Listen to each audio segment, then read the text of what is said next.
Hello teachers, welcome back to help for teachers YouTube channel. दोस्तों, U dash plus के और एक important video में आप सबका स्वागत है। दोस्तों, यू डैश प्लस के हर टॉपिक पर हम इससे पहले वीडियोस देख चुके हैं और यू डैश के स्टूडेंट पोर्टल के अंदर जितने भी टैब हैं उन सब की वीडियोस हमारे चैनल पर अवेलेबल हैं और आगे भी हम टीचर्स के लिए ऐसे ही ऑनलाइन वर्क रिलेटेड वीडियोस लाते ही रहेंगे। तो अभी तक आपने अगर हमारे चैनल को सब्सक्राइब नहीं किया है तो जल्दी से सब्सक्राइब कर लीजिए और सामने जो बेल का आइकॉन है उसको प्रेस करके ऑल नोटिफिकेशन को भी ऑन कर लीजिए। तो चलिए बढ़ते हैं आज के टॉपिक की तरफ। आज के वीडियो में हम ये देखेंगे कि यू डैश प्लस के स्टूडेंट पोर्टल के अंदर जो रिक्वेस्ट मैनेजमेंट का जो नया टैब आया हुआ है उसका क्या यूज है, उसको कैसे यूज करना है और उसको यूज करने से क्या होता है। इसका लाइव डेमो हम इस वीडियो में देखने वाले हैं। यानी एक स्कूल से हम रिक्वेस्ट करेंगे और दूसरी स्कूल के लॉगिन करके वहां से उस रिक्वेस्ट को अप्रूव भी करेंगे। तो अप्रूव करने के बाद क्या होता है वो भी हम देखेंगे। तो उसके बाद आप कमेंट में हमें जरूर बताना कि ये टैब आपके काम का है या नहीं। तो वीडियो को स्किप मत कीजिए। चलिए मैं पहले जिस स्कूल से हमें रिक्वेस्ट भेजनी है उसमें लॉगिन कर लेता हूं, फिर वीडियो को कंटिन्यू करता हूं। तो अब मैंने यहाँ पे एक स्कूल का लॉगिन कर लिया हुआ है और इस स्कूल में अभी जो नया स्टूडेंट आया हुआ है दूसरी स्कूल से, अब उसको यहाँ पे इंपोर्ट करने की कोशिश कर रहे हैं लेकिन इंपोर्ट हो नहीं रहा है क्योंकि वो स्टूडेंट पुरानी स्कूल के एक्टिव स्टूडेंट लिस्ट में है, यानी उसको ड्रॉप बॉक्स में नहीं डाला गया है, जिस वजह से उसको हम यहाँ पे इंपोर्ट नहीं कर पा रहे हैं। तो अब हमें रिक्वेस्ट मैनेजमेंट इस टैब का यूज करना है। तो उसको यूज करने से पहले उसकी जानकारी देता हूं। इस टैब को लाने का मेन मकसद ये है कि अगर स्टूडेंट को पिछली वाली स्कूल ने ड्रॉप बॉक्स में नहीं डाला है और अभी भी वो स्टूडेंट्स पुरानी स्कूल के एक्टिव स्टूडेंट लिस्ट में ही शो होता है तो उसको हम इंपोर्ट नहीं कर सकते थे क्योंकि उसमें प्रॉब्लम आता था। तो फिर हमें उस स्कूल से कांटेक्ट करके उसको ड्रॉप बॉक्स में डालने के लिए कहना पड़ता था। तो उसी प्रॉब्लम को दूर करने के लिए यह ऑप्शन शुरू हुआ है। इस टैब से आप उस स्कूल को स्टूडेंट रिलीज करने के लिए रिक्वेस्ट कर सकते हैं। अब अगला सवाल आपके मन में यह आया होगा कि अगर हमने रिक्वेस्ट की और सामने वाली स्कूल ने उसको अप्रूव भी किया तो क्या स्टूडेंट डायरेक्ट आपके स्कूल में आ जाएगा? तो उसका जवाब भी आपको जल्द ही मिल जाएगा क्योंकि हम दोनों स्कूल का लॉगिन करेंगे और चेक करेंगे कि वहां पे रिक्वेस्ट को अप्रूव करने के बाद वो स्टूडेंट डायरेक्ट इस स्कूल में आता है या नहीं। तो अब मैं यहाँ पे रिक्वेस्ट मैनेजमेंट इस टैब को ओपन कर लेता हूं। तो अब हम यहाँ पे रिक्वेस्ट मैनेजमेंट सिस्टम के अंदर आ चुके हैं। अब यहाँ पे सबसे पहले इसकी जानकारी ऊपर लिखी हुई है। The request management system facilities communication between schools for managing student related issues or changes. This system allows schools to generate, approve and view requests related to student records.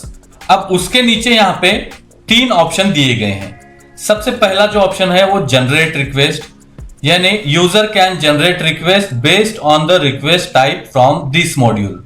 यानी अगर किसी स्कूल को आपको रिक्वेस्ट भेजनी है तो generate request में जाना पड़ेगा।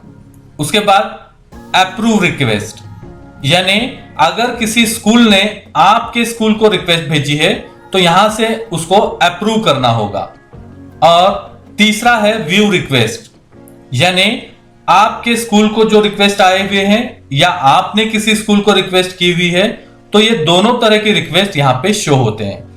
अभी हमें जो यहां पे काम करना है वो जनरेट रिक्वेस्ट में करना है क्योंकि हम एक स्टूडेंट जो हमारे पास आया हुआ है दूसरी स्कूल से, तो उस स्कूल को हमें रिक्वेस्ट भेजनी है उसको रिलीज करने की। तो अब मैं यहाँ पे जनरेट रिक्वेस्ट पे क्लिक कर लेता हूं। अब यहाँ पे क्लिक करने के बाद सबसे पहले आपको यहाँ पे ये रेड कलर में कुछ पॉइंट्स दिए गए हैं, इसको पढ़ लेना है। Generate request, to generate the request you need a PEN and date of birth of an active student. यानी आपको यहाँ पे रिक्वेस्ट जनरेट करने से पहले उस स्टूडेंट का पेन नंबर चाहिए होगा और डेट ऑफ बर्थ आपको पता होनी चाहिए। उसके बाद request can be generated only for student with in the state, यानी अगर वो स्टूडेंट उसी स्टेट से होगा तो ही आप यहां पे वो रिक्वेस्ट जनरेट कर सकते हैं। यानी ये दो चीजें इंपॉर्टेंट हैं। और अगर कभी आपको पेन नंबर नहीं पता है स्टूडेंट का, तो यहां पे लिखा हुआ है in case of no PEN, if you don't have a PEN please use the global student search to obtain it. यानी यहां पे जो ग्लोबल स्टूडेंट सर्च का जो बटन दिया गया है, टैब दिया गया है, यहां से आप पहले उस स्टूडेंट का पेन नंबर को पहले सर्च कीजिए, उसके बाद यहां पे आप जनरेट कर सकते हैं, क्योंकि आपको वहां पे पेन नंबर मालूम चलेगा। तो आप यहां से भी जा सकते हैं। तो मैं इस पे क्लिक करता हूं ग्लोबल स्टूडेंट सर्च, यानी अगर कभी आपको पेन नंबर नहीं पता है तो।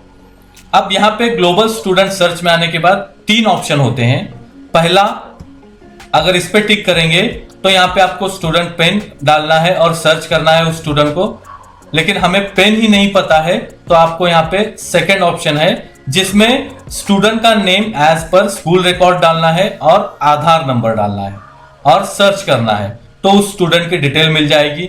या फिर आपको यहां पे आधार नंबर या फिर student name as per school record नहीं पता है तो आप यहां पे थर्ड ऑप्शन का यूज कर सकते हैं, जिसमें स्टूडेंट नेम डाल सकते हैं या फिर student date of birth, father name, mother name, state select कर सकते हैं।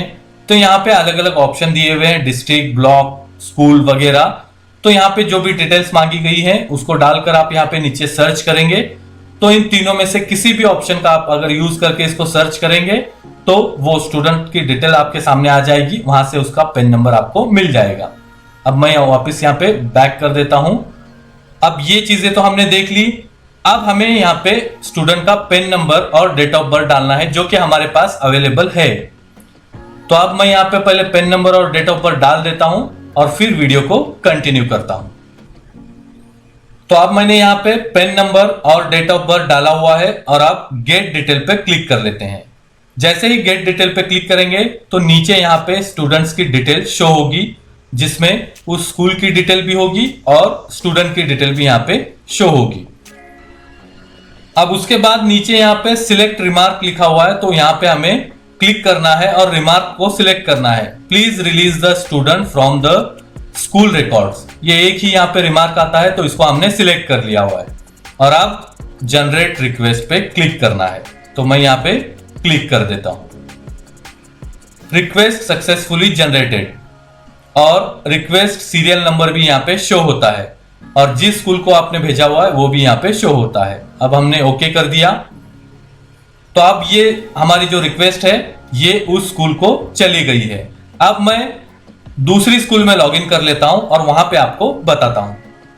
तो अब मैंने यहाँ पे दूसरी स्कूल का लॉगिन किया हुआ है और अब यहाँ पे हम रिक्वेस्ट मैनेजमेंट में जाकर चेक करते हैं कि जो रिक्वेस्ट भेजी थी दूसरे स्कूल से वो यहाँ पे आई है या नहीं।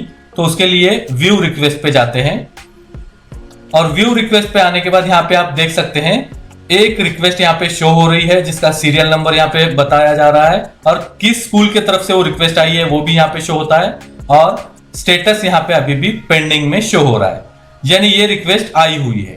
तो आप यहाँ पे रिक्वेस्ट चेक करने के लिए यहाँ पे रिक्वेस्ट नंबर पे अगर आप क्लिक करेंगे तो उसकी सारी डिटेल आ जाएगी कि किस स्टूडेंट के बारे में ये रिक्वेस्ट आई हुई है, किस स्कूल से ये रिक्वेस्ट आई है, वो यहाँ पे शो होगा।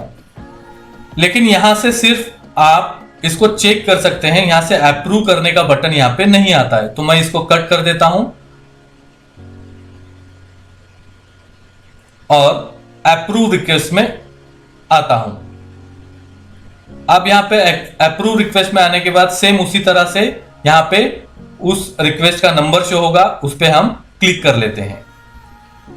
अब उस पे क्लिक करने के बाद उसी तरह से पूरी डिटेल उस स्टूडेंट की आ जाएगी और नीचे अप्रूव रिक्वेस्ट और रिजेक्ट रिक्वेस्ट दो बटन यहाँ पे शो होते हैं। अगर ये स्टूडेंट सही में उस स्कूल में गया हुआ है और उन्होंने ये रिक्वेस्ट भेजी हुई है तो आप यहाँ पे अप्रूव रिक्वेस्ट पे क्लिक करेंगे, और अगर गलती से किसी दूसरे स्कूल ने वो रिक्वेस्ट भेजी हुई है या ये स्टूडेंट गया ही नहीं है वहां पे तो आप इसको यहाँ पे रिजेक्ट रिक्वेस्ट कर सकते हैं। अब हमारी केस में ये जो स्टूडेंट है ये सही में जिस स्कूल से रिक्वेस्ट आई है उसमें गया हुआ है, तो अब हमें यहाँ पे अप्रूव रिक्वेस्ट पे क्लिक करना है। तो मैं यहाँ पे उस स्कूल के लॉगिन से अप्रूव रिक्वेस्ट पे क्लिक कर देता हूं। अब अप्रूव रिक्वेस्ट पे क्लिक करने के बाद इस तरह से यहाँ पे ट्रांसफर सर्टिफिकेट मॉड्यूल में जिस तरह से टैब ओपन होता था जहां से हम स्टूडेंट को ड्रॉप बॉक्स में डालते हैं, module for issuing transfer certificate marking student drop box, यहां पे हम रीडायरेक्ट होते हैं और उस स्टूडेंट की डिटेल पूरी यहाँ पे शो होती है।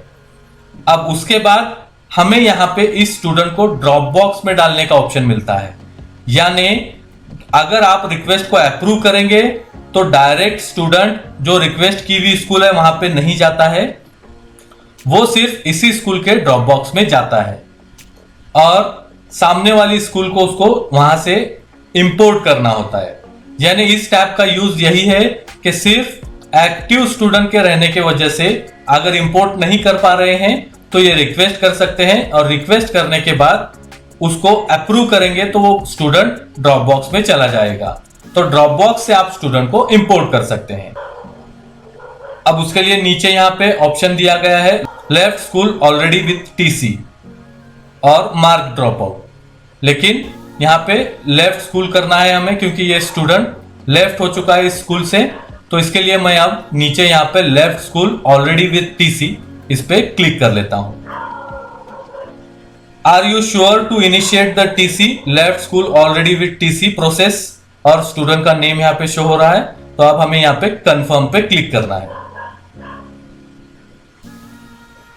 अब कंफर्म पे क्लिक करने के बाद जिस तरह से हम लेफ्ट करते थे उसी तरह से पूरी प्रोसेस यहाँ पे होने वाली है। यहाँ पे कब लेफ्ट हुआ है वो डेट यहाँ पे सिलेक्ट करना है, उसके बाद यहाँ पे कैप्चा एंटर करना है और नीचे यहाँ पे रिमार्क लिखना है और आप सबमिट पे क्लिक कर देते हैं। Are you sure you want to TC this student, confirm, student has successfully left the school with a transfer certificate and move to drop box. यानी ये स्टूडेंट अब हमारे इसी स्कूल के ड्रॉप बॉक्स में आया हुआ है। अब यहां से अगर कोई चाहे तो उसको इंपोर्ट कर सकता है। तो अब मैं यहाँ पे लिस्ट ऑफ ऑल स्टूडेंट में ड्रॉप बॉक्स स्टूडेंट में जाकर आपको बता देता हूं, यही वो स्टूडेंट है जिसको हमने अभी यहाँ पे लेफ्ट किया हुआ है, जिसकी रिक्वेस्ट को हमने अप्रूव किया हुआ है। यानी अगर किसी स्टूडेंट की आपको रिक्वेस्ट आती है और वो रिक्वेस्ट को अगर आप अप्रूव करेंगे तो वो स्टूडेंट यहाँ पे आपके स्कूल के ड्रॉप बॉक्स में आ जाएगा। आप जो है यहाँ पे जिस स्कूल से हमने रिक्वेस्ट भेजी थी अब उसको यहाँ पे वो इंपोर्ट कर सकते हैं, तो उनको यहां से इंपोर्ट करना पड़ेगा। अब ये तो हमने देखा कि दोनों स्कूल का लॉगिन एक साथ करके। अब कभी आपने अगर किसी स्टूडेंट की रिक्वेस्ट भेजी है तो उन्होंने वहां पे अप्रूव किया है या नहीं किया, उसका स्टेटस कैसे चेक करना है वो भी हम देख लेते हैं। तो उसके लिए मैं पहले पुरानी स्कूल से जिससे हमने अभी रिक्वेस्ट भेजी थी उसमें लॉगिन कर लेता हूं और वहां पे बताता हूं। तो अब मैंने यहाँ पे पुरानी स्कूल में लॉगिन किया हुआ है और व्यू रिक्वेस्ट पे जाने के बाद यहाँ पे वापस से रिक्वेस्ट नंबर पे क्लिक करेंगे तो यहाँ पे आप देख सकते हैं स्टूडेंट स्टेटस जो है वो ड्रॉप बॉक्स बता रहा है। यहाँ पे आप देख सकते हैं रेड कलर में ड्रॉप बॉक्स शो हो रहा है, यानी आपकी की हुई रिक्वेस्ट का उन्होंने यहाँ पे उसको अप्रूव किया है या नहीं। यानी अप्रूव करने का मतलब है कि ड्रॉप बॉक्स में डालना, तो ड्रॉप बॉक्स में डाले हुए हैं या नहीं वो आप यहीं से चेक कर सकते हैं आपके स्कूल के लॉगिन से ही। पहले यहाँ पे एक्टिव स्टूडेंट करके आ रहा था और अब यहाँ पे उस उधर वो स्कूल से अप्रूव करने के बाद ड्रॉप बॉक्स यहाँ पे स्टेटस शो हो रहा है। तो इस तरह से आप यहाँ पे चेक कर लीजिए पहले और उसके बाद फिर आप इसको इंपोर्ट कर सकते हैं। तो इंपोर्ट करने का तरीका हमने पहले भी देखा हुआ है। इंपोर्ट करने के लिए आप जो है पहले इंपोर्ट मॉड्यूल सामने ही आता था, लेकिन अब स्टूडेंट मूवमेंट एंड प्रोग्रेशन ये टैब के अंदर आपको यहाँ पे आप देख सकते हैं इंपोर्ट मॉड्यूल मिलेगा। तो इस पे क्लिक कर लीजिए और स्टूडेंट को इंपोर्ट कर लीजिए। इंपोर्ट किस तरह से करना है इसका वीडियो चैनल पर अवेलेबल है, उसकी लिंक मैं डिस्क्रिप्शन में दे दूंगा, वहां से आप वो वीडियो देख सकते हैं और स्टूडेंट को इंपोर्ट कर सकते हैं। आई होप आप समझ गए होंगे कि किस तरह से रिक्वेस्ट भेजनी है, किस तरह से अप्रूव करना है और उसके बाद कैसे इंपोर्ट करना है। अगर ये वीडियो आपको थोड़ा सा भी हेल्पफुल लगा है तो इसको लाइक करना और शेयर करना ना भूलें और आगे इसी तरह के वीडियोस को देखते रहने के लिए चैनल को सब्सक्राइब कर लीजिए। और उसके अलावा इस वीडियो के बारे में या किसी भी वीडियो के बारे में अगर आपके कुछ सुझाव या सवाल होंगे तो हमें कमेंट बॉक्स में जरूर कमेंट कीजिए, और ये टैब आपके काम का है या नहीं वो भी कमेंट में हमें बताना ना भूलें। Thank you for watching.